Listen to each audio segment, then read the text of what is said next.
안녕하십니까. 이번 2050 탄소 중립 달성 태블로 분석 시각화로 시작 웨비나를 맡은 디포커스 이한준 상무입니다. 이번 웨비나의 에전다는 다음과 같습니다. 먼저 탄소 중립이 무엇인지, 탄소 중립의 정의에 대해서 설명드리고요. 다음에 탄소 중립이 왜 필요한지, 필요한 이유에 대해서 설명드리도록 하겠습니다.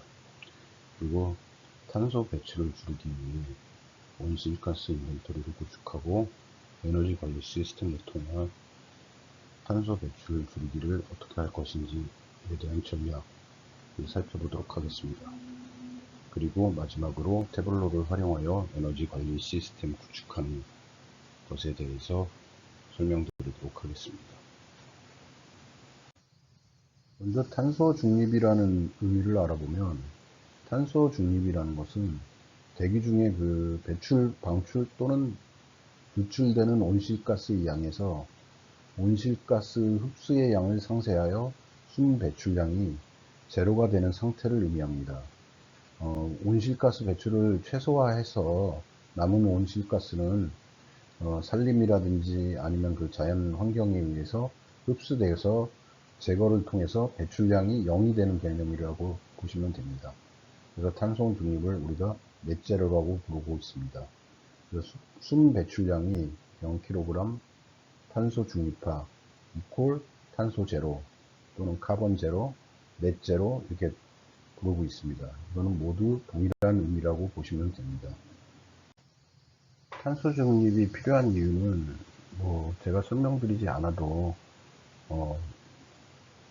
여기 참석하신 분들은 왜 탄소 중립이 필요한지는 다들 알고 있을 겁니다. 가장 큰 거는 이제 기후 변화에 이제 대응을 해야 되죠. 지금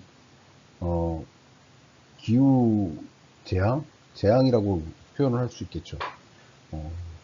리비아에서 지금 대홍수가 일어나고, 미국에서 토네이도로 인한 엄청난 피해를 입고, 전 세계가 지금 이상 기후로 신음을 앓고 있습니다. 그리고 이러한 기후 변화가 일어나고 있는 이유는 뭐냐면, 지구 온난화로 인한 원인이 가장 크죠. 그럼 지구 온난화의 가장 큰 원인은 여러분들 잘 알고 있다시피 온실가스 아닙니까? 온실가스.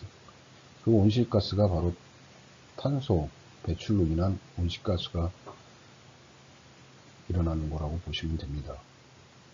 그러다 보니까 이런 거에 이제 지구를 보호하기 위해서, 나아가서는 인류의 생존을 위해서 우리가 환경을 보호해야 되고, 그 다음에 기업이 지속 가능성을 가지려면 탄소 중립을 해야 된다고 생각하고, 그래서 각종 규제, 유럽이나 이런 데를 중심으로 수출 규제 이런 것들이 이제 생겨나고 있습니다.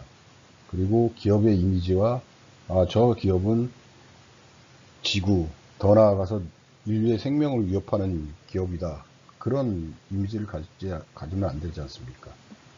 이러한 기업 이미지와 시장 경쟁력 이런 것을 가지기 위해서 탄소 중립이 필요하다고 보시면 됩니다. 그래서 탄소 중립은 어떤 한 나라의 기업과 한 나라에만 해서는 안 되고, 여러 회사들이 글로벌적으로 협력을 이루어서 글로벌적으로 규제를 만들고 해서 해야 탄소 중립을 이루어질 수 있다고 봅니다.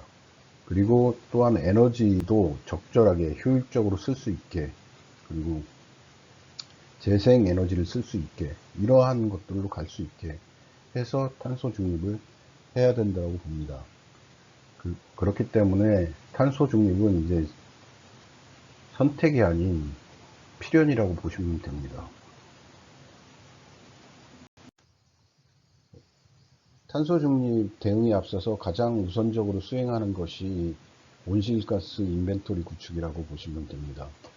온실가스 인벤토리 구축은 온실가스가 나오는 배출원들, 그런 것들을 조사를 해서 그 온실가스 배출원들을 조사를 해서 그 배출원별로 실제로 어떻게 온실가스가 나오고 있는지, 아니면 그 어떤 물질들이 나오고 있는지, 이런 것들을 그 수집을 해서 그 온실가스 배출량을 산정을 합니다. 그리고 그렇게 하는 것들이 온실가스 인벤토리 구축이라고 보시면 됩니다. 그래서 기업이 정한 조직 경계 내에서 온실가스 배출원을 규명하고 배출량 산정 등을 통해서 온실가스 인벤토리 특성을 분석하고 감축 잠재량을 도출하는 것을 목적으로 한다고 이렇게 나와 있습니다. 그러면 그 온실가스 인벤토리 구축을 위해서 이제 제일 먼저 해야 되는 게 이제 경계를 설정하는 거죠. 자기 회사에 또는 온실가스를 배출하고 있는 곳에 그 시스템 경계를 설정하는 것이라고 보면 됩니다. 그래서 먼저 시스템 경계는 그 기업의 온실가스 배출원과 배출량을 이제 파악해야 되지 않습니까? 그러면 이제 그 간접 배출량을 총괄하는 가상의 경계선을 의미한다고 봅니다. 그래서 기업 공장이라든지 본사 건물이라든지 이런 어떤, 또는 그 운송 차량이라든지 이런 그 기업이 하고 있는 활동과 그 다음에 이제 그 기업의 그 경계를 설정한다고 보시면 됩니다. 그래서 시스템 경계는 크게 이제 조직 경계와 운영 경계로 구분할 수 있습니다. 먼저 그 조직 경계를 설정한 후에 이제 운영 경계를 설정하는데, 그 운영 경계 설정을 할 때는 이제 배출원 조직 그 경계가 설정이 됐으니까 그 조직 경계 설정한 상태에서 그 실제로 그 조직 경계 안에서 운영되고 있는 그 배출원들, 뭐 보일러라든지 뭐 스팀이라든지 전력이라든지 이런 그 에너지 또는 뭐 그런 배출원들, 그런 것들에 대해서 이제 카테고리를 분류를 한다고 보시면 됩니다. 그래서 먼저 그 조직 경계를 해야 되는데, 조직 경계는 그 사업장에 대한 조직 경계 설정과 교통수단 조직 경계 설정과 편의시설 조직 경계 설정으로 이렇게 나눠줄 수 있습니다. 그럼 먼저 그 사업장에 대한 조직 경계 설정은 어떻게 하는 거냐면, 기업이 소유하고 이제 운영하고 있는 사업장을 조직 경계에 포함시키는 겁니다. 이건 뭐 당연한 얘기죠. 그 다음에 이제 그 좀 특이한 거는, 기업이 운영상 어떤 지분 할당이 존재하는 그런 기업이 있을 수 있잖아요. 그럴 경우에는 그 소유한 지분만큼만 조직 경계에 포함합니다. 그래서 만약에 그 소유한 지분만큼만 포함을 해서 내가 어떤 기업에다가 30% 지분을 가지고 있다. 그럼 그 30%그 탄소 배출량의 30%만 조직 경계에 포함시키면 됩니다. 그리고 이제 교통수단에 대한 조직 경계를 설정을 하는데, 이거는 이제 기업이 운행하고 있는 차량에서 이제 탄소가 배출되지 않습니까? 그렇기 때문에 그것도 이제 어떤 조직의 경계 안에 이제 넣어야 됩니다. 그래서 그 차량, 기업이 운행하고 있는 차량, 그런 경우 이제 조직 경계 안에 포함을 시키고요. 그 다음에 이제 세 번째로 이제 편의시설에 대한 조직 경계를 또 설정을 합니다. 그래서 편의시설은 기숙사나 사택 같은 경우, 거기서도 이제 그 탄소 배출이 되기 때문에 그 조직 경계에 포함을 시킵니다. 조직 경계 설정이 이제 완료되면 조직 경계 안에서 이제 그 배출시키는 그 시설하고, 뭐 그다음에 이제 그 사용하는 원료, 연료 이런 것들을 이제 파악해서 온실가스 배출원을 규정하고, 그 직접적으로 배출하는 양과 그다음에 또 간접적으로 배출하는 양은 명확하게 구분해서 그 운영 경계 설정을 진행을 합니다. 이러한 운영 경계 설정은 스콥 1과 2와 3으로 이제 구분을 할 수 있는데요.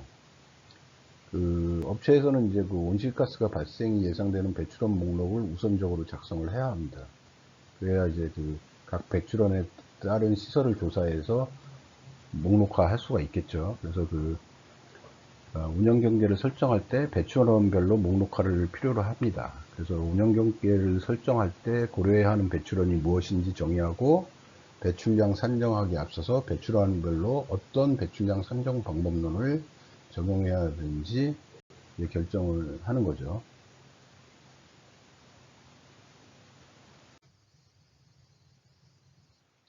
먼저 스콥 1의 배출원들을 보면, 스콥 1은 이제 직접 배출이라고 얘기를 하는데, 그래서 이제 직접 연소원이 있고요, 공정 배출이 있고, 폐기물 배출이 있습니다. 그래서 직접 연소원 같은 경우에는 고정 연소원, 이동 연소원, 이렇게 배출원이 있다고 보시면 됩니다. 그래서 고정 연소라는 거는 이제 연료를 연소부터 발생되는 온실가스 배출로 이제 열 생산을 위해서 화석 연료라든지 이러한 연료를 사용하는 연료 설비, 보일러, 뭐 이런 것들로부터 이제 발생한다고 보시면 되고요. 그래서 고정연소 시설에 해당되는 이제 주요 배출 시설은 우리가 이제 화력발전 시설, 그다음에 또는 열병합 발전 시설, 발전용 내연기관, 일반 보일러 시설, 공정 연소 시설, 고형 연료 제품 사용 시설, 시멘트 소속로라든지 뭐 이런 것들, 열병합 발전 시설. 그래서 온실가스 중에 이제 고정연소 시설에서 발생하는 대상 물질은 이산화탄소라든지 메탄이라든지 항산가스라든지 뭐 이런 것들이 나옵니다. 그래서 고정연소원은 스팀 및 이제 전력 생산, 가열 폐기물, 소각 등을 연료로 해서 폐기물들이 연소 과정에서 발생되는 배출원이라고 보시면 됩니다. 그 다음에 이동 연소원은 말 그대로 이동, 수송용 내연기관에서 연료 연소로 인해서 발생되는 온실가스를 의미합니다. 그래서 수송용 내연기관은 자동차, 기차, 선박, 항공기 이러한 수송 차량에서 자체 소비를 목적으로 동력이나 전기를 생산하는 그런 시설들을 얘기합니다. 그래서 이러한 이동 연소 시설에 해당하는 주요 시설은 항공기, 자동차, 이륜자동차, 건설기계, 농기계 이런 것들이라고 보시면 됩니다. 그리고 이제 공정 배출은 말 그대로 이제 제품 생산 공정에서 이제 사용되는 원료가 이제 물리적이나 이제 화학적 반응에 따라서 온실가스 배출을 하지 않습니까? 그래서 공정 배출은 이제 업종 공정에 따라서 다양하기 때문에 이러한 특성을 이제 반영해서 배출계수를 사용해서 온실가스 배출량을 산정을 합니다. 그래서 이제 주요 공정 배출 시설은 뭐 시멘트 생산 공정 같은 경우에는 뭐 소송 시설이라든지 뭐 유리 생산 공정에는 뭐 응용 용해 시설이라든지 응용 용해 시설 뭐 이런 것들, 그다음에 뭐 석유화학 공정에서는 뭐 납사 뭐 이런 것들이 있지 않습니까? 이런 것들이라고 보시면 됩니다. 그래서 공정 배출 시설에서는 공정 중에 화학 반응으로 인해서 온실가스가 발생하기 때문에 공정에 따라 발생하는 온실가스가 굉장히 상이합니다. 그래서 이것들은 이제 배출량을 산정할 때 보통 이산화탄소라든지 메탄이라든지 뭐 이런 것들에 대한 배출량 계산을 어떤 배출 계수라고 하죠. 그런 것들에 의해 가지고 계산을 합니다. 그래서 저희 이따가 소개해드리는 에너지 관리 시스템에서도 그런 것들을 계수를 이제 계산을 해서 온실가스를 산정을 합니다. 그래서 공정 배출은 공정 배출원과 탄로 배출원이 있는데, 탄로 배출원은 공정 배출원 아까 말씀드린 생산 공정에서 발생하는 그런 배출이라고 보시면 되고요. 그 다음에 탄로 배출원은 이제 소화기 절연체, 냉매 이런 것들을 통해서 공정 내에서 탄로 돼서 이제 발생하는 배출량이라고 보시면 됩니다. 그 다음에 이제 스코어 직접 배출하는 것 중에 이제 마지막이 이제 폐기물 부분인데, 폐기물 부분의 경우에는 폐기물을 직접 소각할 때 이렇게 발생하는 온실가스와 이제 또는 이제 폐수 처리하는 과정에서 발생하는 반응에 의해서, 화학 반응에, 역지속 반응에 의해서 발생하는 온실가스 배출을 이렇게 구분할 수 있는데요. 그래서 폐기물 부문의 주요 배출 시설은 이제 폐기물 소각 시설이라든지, 폐가스 소각 시설이라든지, 생활 폐기물, 사업장 폐기물 소각로 같은 경우, 이런 경우, 그 다음에 이제 폐수 처리 시설, 흡기성 처리, 이런 것들에 이렇게 해서 이제 발생한다고 보시면 됩니다.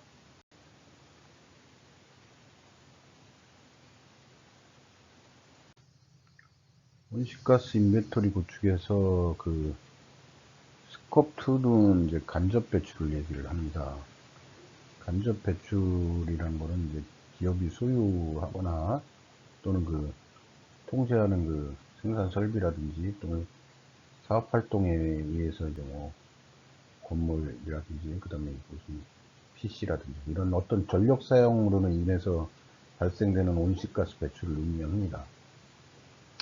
그래서 외부에서 이제 공급된 전기 사용으로 인해서 간접 배출량은 이제 배출 시설 단위가 아닌 사업장 단위로 이제 범위를 설정하는 것이 일반적인데, 만약에 이제 전력 양계가 이제 부착되어 있지 않는 배출 시설이 있을 수 있잖아요. 그런 경우에는 이제 배출 시설별로 전기 사용량을 구분하여 이제 관리할 수 있습니다. 이런 경우에는 이제 배출 시설별 전력 사용량 합계는 사업장 총 전력 사용량과 일치하겠죠. 그래서 그 기업의 조직 경계 내에서 이제 발전 선비가 존재해서 자체적으로 이제 전력을 생산해서 사용하는 경우에는 온실가스 간접 배출에서 제외를 해야 합니다. 그리고 그 앞에서 이제 설명한 그 고정연소 시설에서 이제 발전 선비가 포함되어 있으면 스코번으로 이 배출량이 산정되어 있기 때문에 자체 생산 및 자체 사용한 그 자체 생산해서 자체 사용한 전력 사용량을 활용해서 이제 온실가스 배출량을 산정하는 경우에는 스포 1의 이제 배출량에서 이제 정의가 됐다라고 보시면 됩니다.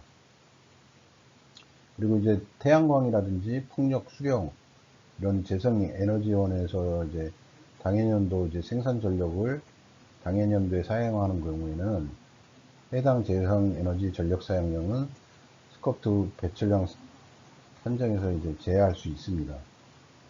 신재생 에너지 이런 것들은 이제 그 촉진법에 따라 가지고 그 배출량 산정에서 제외를 합니다. 그래서 스콥2 간접 배출은 그 전력뿐만 아니라 이제 그 스팀 사용도 이제 얘기를 하는데, 열 스팀 이제 사용인 경우에도 외부 열병합 발전 설비라든지 또는 폐기물 소각 시설 등에서 이제 열이라든지 스팀을 이제 공급받아서 기업이 소유하고 있는 그 설비라든지 이런 데서 이제 사용하는 경우에는 온실가스 배출이 되거든요. 그러면 그때 발생하는 온실가스를 간접 배출로 이제 봅니다. 그래서 스콥2에 포함시킵니다.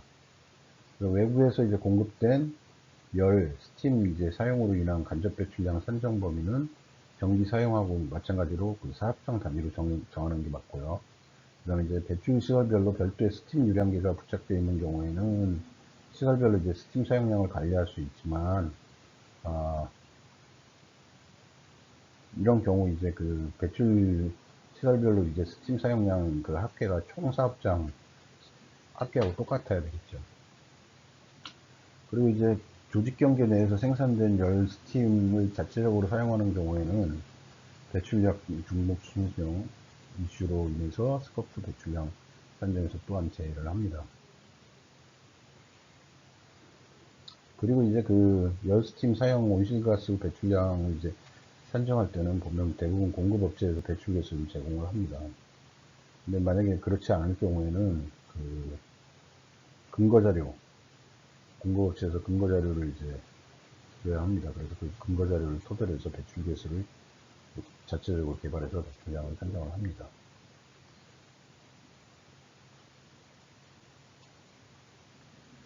그래서 이렇게 그 조직 설정을 하고 그 다음에 이제 조직 설정을 하고, 그 다음에 이제 활동별로 이제 설정을 합니다. 그래서 이제 활동별로 할 때는 이제 배출원별로 하는데, 저희 에너지 관리 시스템에서는 이 스코프 2 간접 배출까지 온실가스를 이제 산출해낼 수가 있습니다. 스코프 1과 스코프 2를 중심으로 이제 저희 에너지 관리 시스템에서는 온실가스가 나온다고 보시면 됩니다. 온실가스를 선정해낼 수 있다고 보시면 됩니다. 그리고 이제 스코프 3는 실제로 공급망 해서 사업장 경계 밖에서 발생하는 배출량을 의미한다고 보시면 됩니다. 그래서 종업원 출퇴근, 및 출장, 프랜차이즈 구매된 원료, 원재료 또는 1차 재료 생산 등과 같은 경계에서 온실가스 배출량이 스코프 3에 해당되죠. 그래서 우리 협력업체라든지 뭐 이런 데까지 연결한 거라고 보시면 됩니다. 자, 이제 온실가스 배출량 산정하기 위해서는 관련된 활동 자료 수집을 우선적으로 수행을 해야 합니다. 기업마다 이제 활동 자료 수집하는 방법 및 기록 관리하는 방법이 이제 다를 수 있죠. 예를 들어서 대기업 같은 경우는 이 에너지 관리 시스템을 통해서 또는 중소기업도 마찬가지지만 에너지 관리 시스템을 통해서 뭐 자동화 한다든지 아니면 스카다나 뭐 이런 것들이 이제 있으니까 그런 시스템을 통해서 자동화 할 수 있지만, 그렇지 않은 경우에는 수동으로 측정해서 뭐 계량계라든지 전력계라든지 이런 것들을 통해서 이제 할 수 있죠. 그래서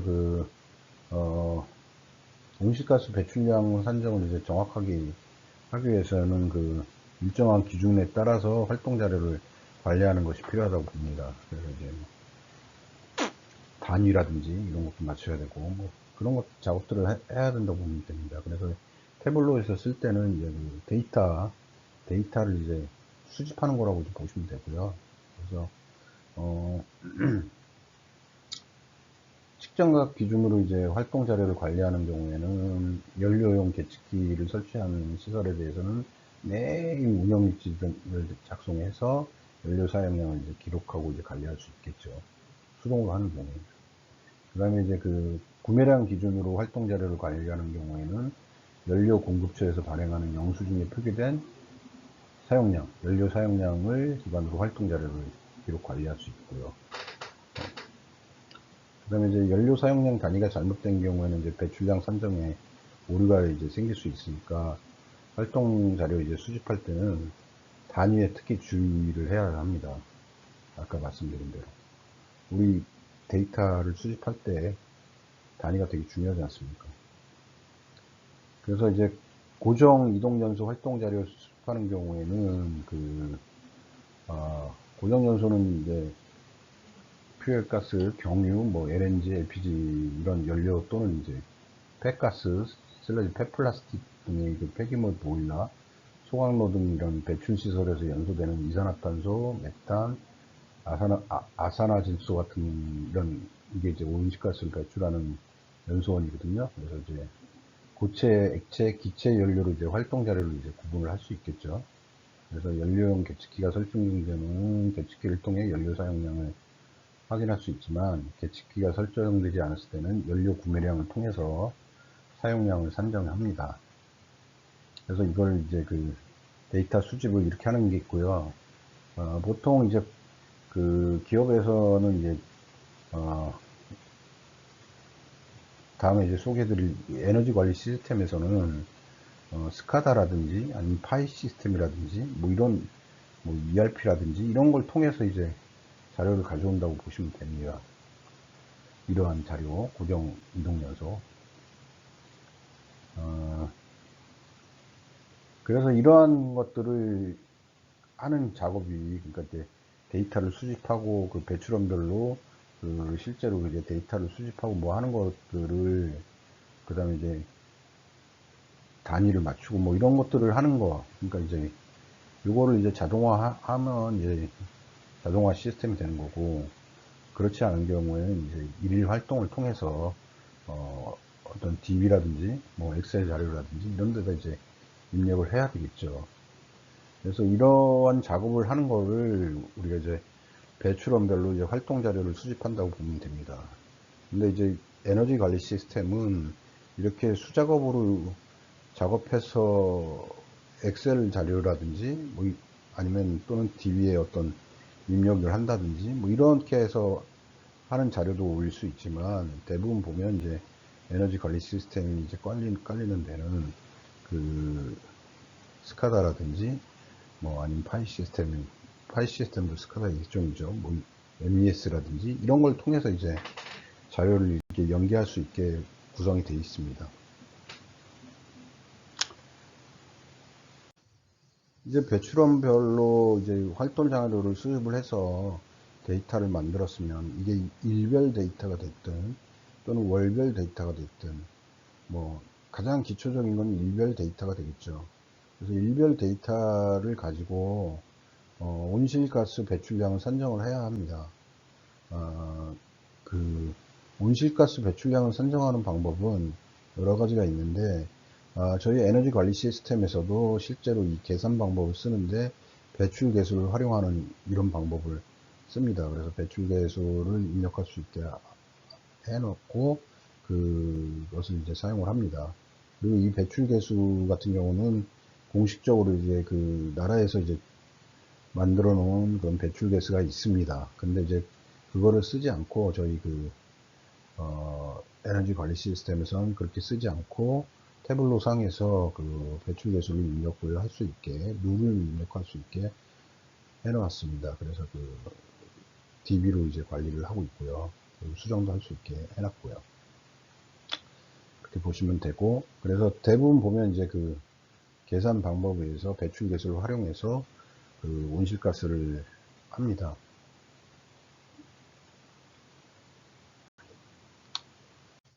지금까지 그 일반적인 그 온실가스 줄이기 위해서, 그러니까 탄소 배출을 줄이기 위해서 온실가스 인벤토리 구축하는 방법에 대해서 설명을 드렸고요.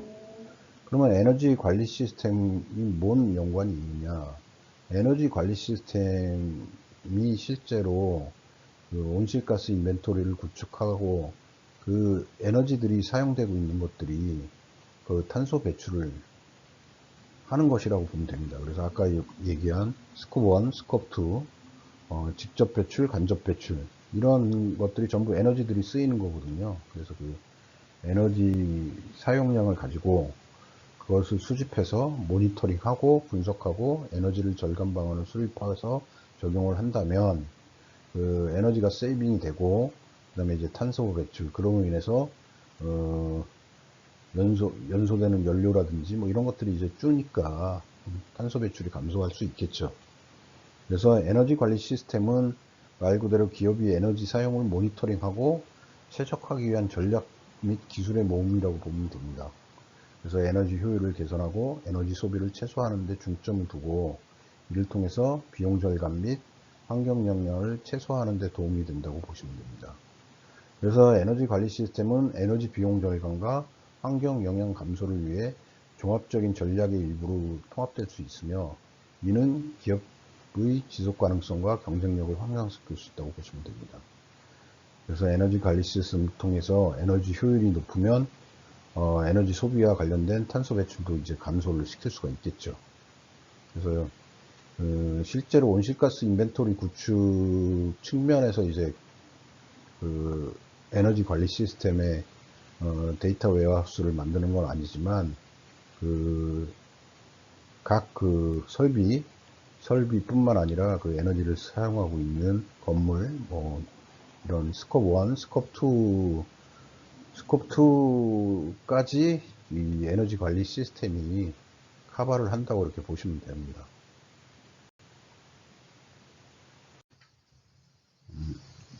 NCC 플랜트를 타겟팅으로 하여 구축한 에너지 관리 시스템의 플랫폼 아키텍처입니다.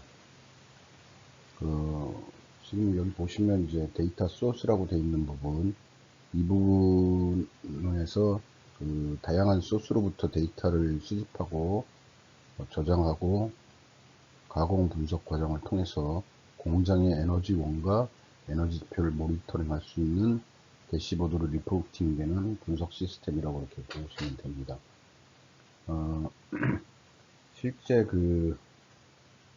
우리가 그 전까지 설명드렸던 온실가스 인벤토리는 에너지 분석 시스템에서 가공, DW, DM 이쪽 부분에 해당된다고 이제 보시면 됩니다. 그래서 온실가스 인벤토리 구조로 데이터 마트를 구성을 할 수가 있고요. 그래서 그렇게 각 공정별, 그 다음에 각 장치, 그 다음에 이제 운송 장비, 뭐 이런 것들에서 이제 에너지를 이제 다 사용하고 있기 때문에, 그래서 그 에너지에서 나오는 온실가스를 인벤토리 형식으로 구축을 해서 온실가스만 이제 특별하게 이제 볼 수 있다, 리포팅하고 분석할 수 있다라고 이제 생각하시면 됩니다.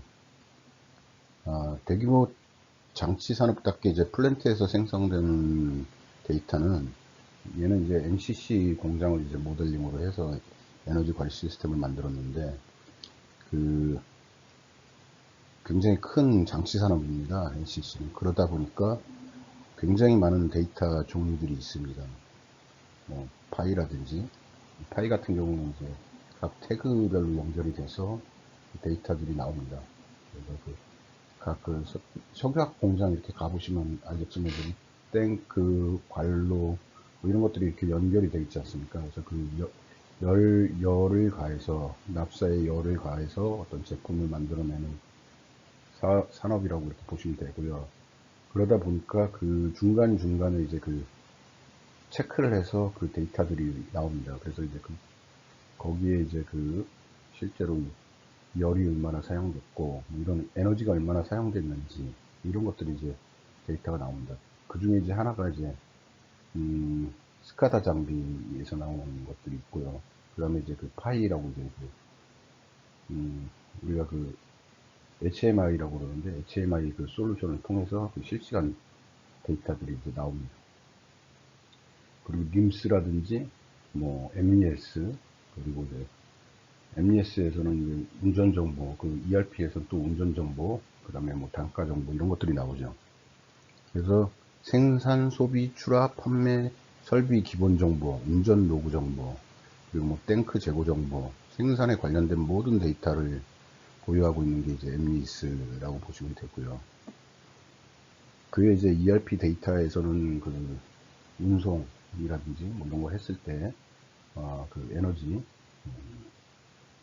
그런 것들이 이제 나오고요. 배송, 뭐 그런 데이터들을 수집을 해서, 그 다음에 이제 저장을 합니다. 그래서 저장 RDB나, 뭐, 오브젝트 스토리지나, 뭐, NoSQL 같은 경우, 뭐, 엑셀이라든지, 이런 것들을 이제 저장을 하고요. 저장을 하고, 이제, 우리가 리포팅이나 이제 분석을 하기 위해서, 태블로 리포팅이나 분석을 하기 위해서 데이터를 좀 가공을 해서 데이터 마트를 구성을 하고요. 그래서 데이터 마트를 구성을 할 때 온실가스 인벤토리 형태로 배출원별로 이렇게 구성을 할 수도 있고요. 그래서 이제 에너지를 이제 배출원별로 이제 해서 이제 구성을 했다고 보시면 됩니다. 그렇게 해서 전 공장의 이제 스팀, 전기, 연료 및 에너지 지수, 온실가스 배출, 원단위, 비용 관리를 분석하고 모니터링 할 수 있게 이렇게 데이터 마트를 구성을 합니다. 그렇게 구성된 수집한 데이터를 가지고 수집하고 저장된 데이터를 가지고 데이터 마트를 구성할 때 데이터를 가공합니다. 그때 가공할 때 어떠한 기준을 적용하고 계산을 하게 되는지 사례를 가지고 이제 소개하도록 하겠습니다. 저희 에너지 관리 시스템이 NCC 공장에 적용을 했는데 그 사례를 가지고 설명을 하겠습니다.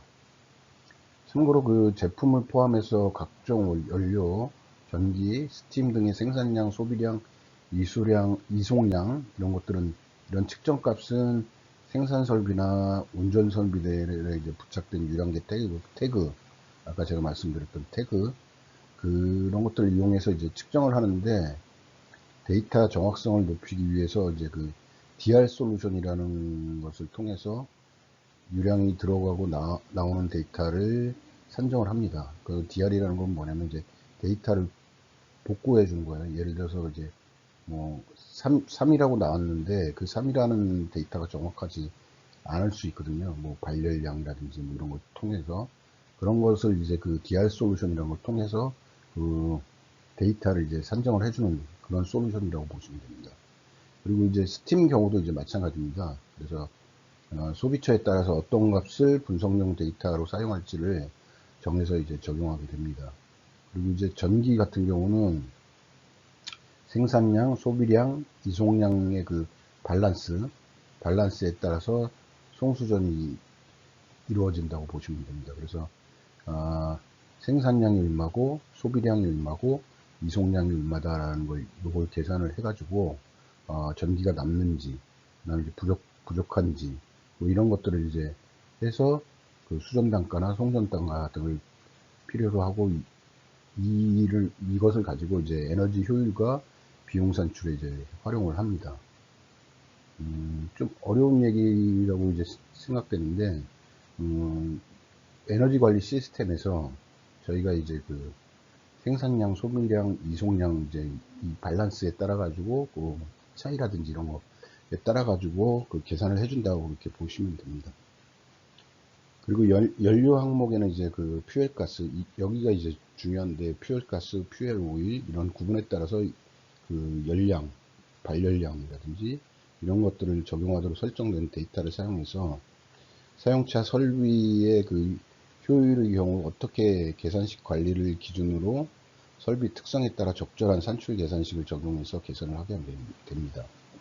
그래서 이와 같이 이제 그 생산 관련의 에너지 원데이터와 운전 설비 효율까지 이제 계산된 데이터를 통해서 온실가스 산정 기본 계수, 온실가스 산정 개수하고 이제 관리 정보를 활용해서 온실가스 지표 데이터를 그러니까 온실가스 배출을 이제 계산을 할 수가 있습니다. 그래서 그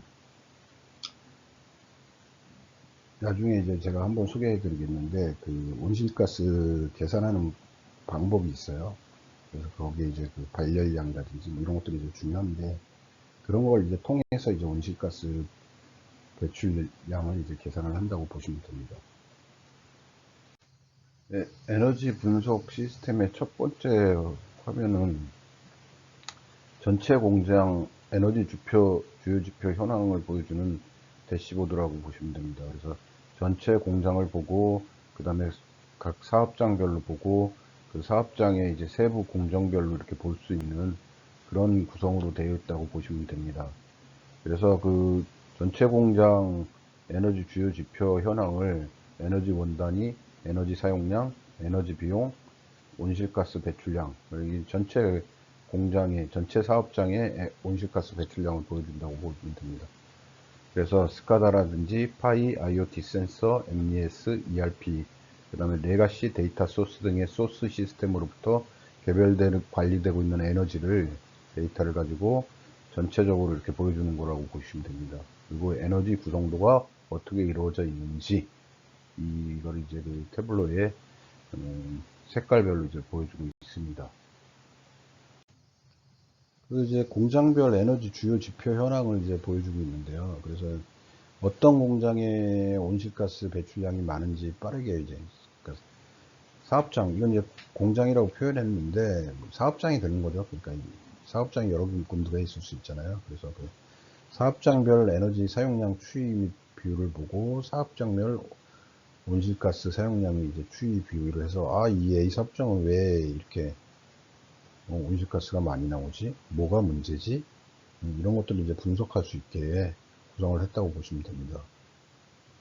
그래서 사업장별 에너지 지표 비교를 해서 사업장별 온실가스 배출량 그거를 이제 보고 이 사업장에선 뭐가 문제인지 해서 이제 상세하게 이제 분석을 할 수 있게 그렇게 볼 수 있게 구성을 했다라고 보시면 됩니다. 아까 그 전 그 화면에 있었던 그 사업장별에서 클릭하고 들어가면 이제 세부 공정별로 이제 에너지 지표 현황을 볼 수가 있어요. 그래서 세부 공정별로 어느 공정에서 온실가스 배출량이 많은지, 왜 이게 많은 건지, 무슨 문제인지, 그래서 각 공정별로 증기, 전기, 연료 소비 이런 걸로 구분해서 세부 데이터를 이제 조회해 볼 수가 있고요. 이 밑에 이제 저희가 이제 각 공정별 이제 그림을 이거를 이제 태블로로 이제 만들어서 요 태블로로 만드는 기술에 대해서는 나중에 한번 설명할 기회가 있을 겁니다. 근데 일단은 그 태블로로 이렇게 만들어서 저희가 그 요약해서 보고, 그 다음에 상세하게 보고, 그리고 주요 에너지 인자가 뭔지, 그래서 온실가스 배출이 어떤 것 때문에 그런 문제가 생긴 건지, 이런 것들을 이제 보고 파악할 수 있게, 그리고 이제 분석할 수 있게, 이렇게 구성을 하였습니다. 이번 슬라이드는 그 에너지 관리 시스템의 그 데이터를 가지고 탄소 배출 관리 대시보드를 만들어 본 겁니다. 태블로로. 그래서 그 탄소 배출 관리 대시보드는 이제 크게 두 가지로 나눠져 있는데, 요약하고, 그 다음에 그 탄소 배출은 이제 연도별로 이제 발표를 하게 됐기 때문에 연도별 그 추이 분석을 이제 만들어 보았습니다. 그래서 그 에너지 분석 관리 시스템의 데이터를 가지고 그 데이터를 배출원별로 그 온실가스 인벤토리 형태로 마트를 구성을 해서 분석기업 가이드라인에 나와 있는 그 형태대로 요약 대시보드를 만들어 보았습니다. 그래서 온실가스 배출원별로 이제 수집된 데이터를 월별 집계로 이제 보여준다고 보시면 되고요. 요약 화면에서는. 요약 화면에서 이제 그 온실가스 배출량, 물론 이건 이제 에너지 관리 시스템에서 자동으로 계산을 해줘서 그 계산된 데이터를 가지고 집계를 해서 이제 보여준 거라고 보시면 됩니다. 그래서 온실가스 배출량은 제가 이제 계산을 어떻게 하냐면 연료 사용량 곱하기 순 발열량 곱하기 배출계수 곱하기 산화계수 곱하기 지구온난화 지수라고 이렇게 되어 있습니다. 그래서 여기서 그 순 발열량이라는 거는 그 어느 그 일정 단위의 연료가 완전히 그 연소돼서 이제 생기는 열량에서 그, 그, 그 연료 중에 이제 수증기라든지 잡열이라는 게 있습니다. 그런 것들을 이제 뺀 열량으로서 온실가스 배출량 산정에 활용되는 발열량을 말합니다. 그리고 배출가스는 그 배출 원별 그 단위 연료 사용량, 단위 제품 생산량, 단위 원료 사용량, 또는 그 단위 폐기물 소각량, 처리량, 이런 그 단위 활동 자료당 발생하는 온실가스 배출량을 나타내는 개수라고 생각하시면 됩니다. 그래서 이 개수는 이제 정해져 있어요. 실제로 정해져 있는데 공장마다 이제 좀 다르기 때문에 그 고정을 할 수 있게 에너지 관리 시스템에서 구성을 해놨습니다. 그리고 산화계수는 그 이산화탄소 그 산화율에 대한 매개 변수인데 이산화탄소 배출계수하고 동일한 그 상전 등급을 사용했다고 보면 됩니다. 그래서 대부분 이제 그 대기업이라든지 그 다음에 이제 중소기업이라든지 이런 것들이 있는데 그 티어가 있어요. 그래서 그 에너지 관리 시스템에서는 티어 1 수준으로 쓸 수 있다든지 티어 2 수준으로 쓸 수 있다든지 뭐 이렇게 할 수 있습니다. 그래서 대부분 이제 티어 중소기업 같은 데는 티어 1 수준으로 이제 적용해서 쓰는데 산화계수가 그래서 보통 1로 이제 동일하게 적용을 합니다. 지구 온난화 지수는 글로벌 워밍 포텐셜이라고 이제 영어로는 얘기하는데, 이산화탄소의 지구 온난화 기여도를 기준으로 해서 그 온실가스별로 지구 온난화에 미치는 영향을 환산한 수치라고 말을 합니다. 그래서 온실가스 우리가 인벤토리 구축할 때 모든 온실가스를 이산화탄소로 환산하여 보고하는데 필요한 환산 개수를 얘기합니다. 그래서 단위 물질당 이제 산화되는 그 물질량이 있는데, 이런 것들을 따라 가지고 이산화탄소가 지구 온난화 기여도를 기준으로 해서 그 온실가스별로 지구 온난화에 미치는 그 수치가 있어요. 그래서 온실가스 인벤토리 구축할 때, 그러니까 데이터마트 구축할 때 환산계수를 다 이제 설정을 해 놓습니다.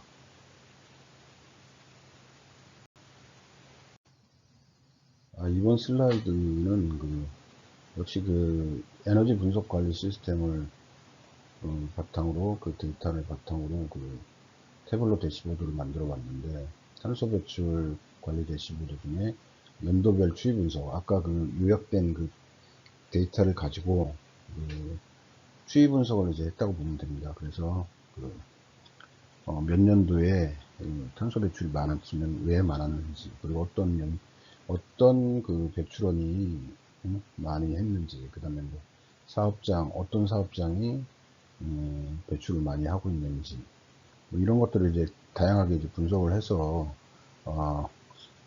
배출 감소가 됐을 때는 왜 감소가 됐는지, 이런 것들을 이제 찾을 수 있게 해주는 분석 대시보드라고 보시면 됩니다.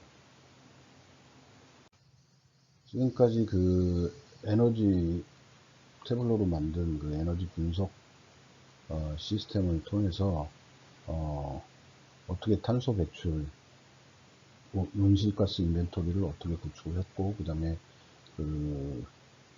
간단한 탄소 배출 대시보드를 만들어 보았습니다. 만들어 봐서 탄소 배출 대시보드로 무엇을 할 수 있는지, 실제로 탄소 배출 회계 시스템이라는 솔루션들이 요즘 각광을 받고 있는데, 대부분 보면 에너지 관리 시스템과 별 차이가 없어요. 에너지 관리 시스템에서 이제 데이터를 가져다가 탄소 회계 시스템의 여러 가지 분석 자료라든지 이런 걸 보여주고 있는데, 세일즈포스닷컴에서도 넷제로 클라우드라고 그래가지고 탄소 회계 솔루션이 있습니다. 근데 거기에 이제 와리프 분석이라든지, 그 다음에 AI 분석이라든지 이런 것들이 있는데, 태블로로도 충분히 이제 구현을 할 수 있는 거라고 보시면 됩니다. 그리고 에너지 분석 시스템을 통해서 자동화하고 탄소 배출원에 대한 자료 입력이라든지 이런 것들을 거의 한 80% 자동화 할 수가 있습니다. 자동화하고 그걸 통해서 탄소 배출 대시보드를 만들어서 태블로로, 그 다음에 이제 공시를 해야 된다. 그럼 공시 자료를 만들어야 된다. 그러면 그것도 이제 태블로로 쉽게 우리가 공시 자료를 만들 수 있다라고 생각합니다. 그래서 에너지 분석과 더불어 탄소 배출 공시, 그리고 이제 나아가서 이제 탄소 배출을 우리가 이제 언제부터 온실가스 감축을 하겠다라는 그런 목표를 설정을 하는데, 에너지 분석 시스템을 통해서 온실가스 감축 목표를 설정을 하고, 그 다음에 이제 온실가스를 언제부터, 어느 연도부터 이제 감축을 하겠다라고 하고, 그 다음에 태블로를 통해서 우리가 공시 자료를 만들어서 공시를 하고 한다 그러면 훌륭한 에너지 분석 시스템 플러스 탄소 배출, 탄소 회계, 이런 어떤 훌륭한 시스템이 될 수 있다고 봅니다. 그래서 태블로를 잘 활용을 하시면 굉장히 좋은 효과를 얻을 수 있다. 그리고 여러 가지 솔루션을 사야 되는데, 그러한 것들을 스스로 이제 만들어낼 수 있다. 쉽게 만들어낼 수 있다라는 것. 결국은 이제 데이터 구축이 이제 가장 문제인데, 그런 데이터 구축이나 이런 것들은 IT 하는 전문 업체라든지 이런 쪽에 맡기더라도, 그거가 이렇게 잘 구성이 돼 있으면 그다음부터는 태블로를 통해서 여러 가지 분석 시스템을 만들어낼 수가 있습니다. 그래서 오늘 그 설명드린 거는 에너지 분석 시스템을 설명하기 위해서 이제 설명드렸지만, 거기에 이제 그 탄소 배출, 온실가스 감축, 뭐 이런 것들의 이제 화두가 되기 때문에, 그래서 그 온실가스 인벤토리 구축을 하는 거를 그 중소기업 가이드라인에 따라서 제가 설명을 드렸고요. 그 다음에 그 에너지 관리 시스템을 통해서 태블로로 만든 에너지 관리 시스템을 통해서 어떻게 우리가 그 탄소 배출을 줄여나가기 위해서 탄소 배출을 분석하고 그 다음에 그 온실가스 감축 목표를 어떻게 설정할지 이런 것들을 인사이트를 얻었으면 좋겠습니다. 이상 그 웹비나를 마치도록 하겠습니다.